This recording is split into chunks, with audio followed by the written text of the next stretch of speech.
It's really an honor to come back to my hometown for this kind of an event. 10 years ago, my wife and I got on a El Al flight with a few hundred people who were moving to Israel together. All of us were making Aliyah, moving up and going to Israel. And the pilot of the plane, as we were getting ready for takeoff, said, "Everybody sit back, relax, enjoy the flight. I'm here to take you home." And when he said that, and it's something I haven't forgotten, I thought about coming home.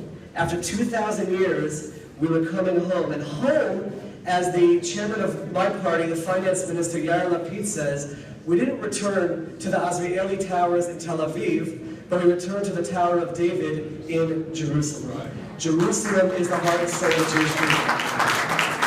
For thousands of years, at the greatest moments in our year, at the end of the Passover Seder, we all said, "Next year in Jerusalem." At the climax of Yom Kippur, the Day of Atonement, we said, "Next year in Jerusalem." And why? Why is Jerusalem the place that we all wanted to return to? So a very quick story in our tradition as to why this place was chosen. There were two brothers. One brother was very wealthy, had a large family, a wife, a large family. He had a brother who also had some fields but was alone, didn't have a family.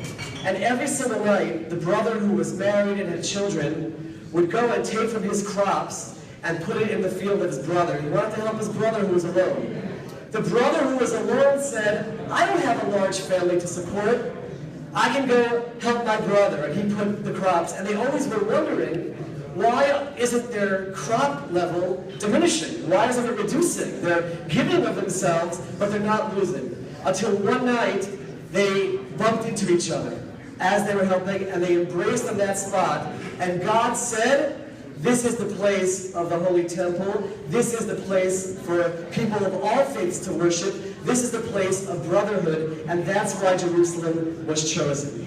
And it's critical for us to understand that if we want to have freedom of worship for all faiths in the Holy City, that only happens under Israeli control, under Jewish control, and we welcome all faiths out of brotherly love to come together. And I just feel that it's appropriate, since we are here on Jerusalem Day, Congressman Lamborn referenced it, I just want to read a few verses from Psalms 122, which captures it all. "A song of ascent of David, I was glad when they said to me, 'Let us go into the house of the Lord.' Our feet shall stand inside your gates, O Jerusalem. Jerusalem is built as a city which is bound firmly together. There the tribes go up, the tribes of the Lord, as was decreed for Israel, to give thanks to the name of the Lord. For thrones of judgment were set there, the thrones of the house of David.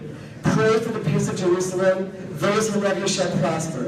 Peace be within your walls and prosperity within your palaces. For my brothers and companions' sake, I will now say, peace be within you. Because of the house of the Lord our God, I will seek your good." My friends, a divided Jerusalem means war. A united Jerusalem means peace. Thank you very much, and may we always share good news together.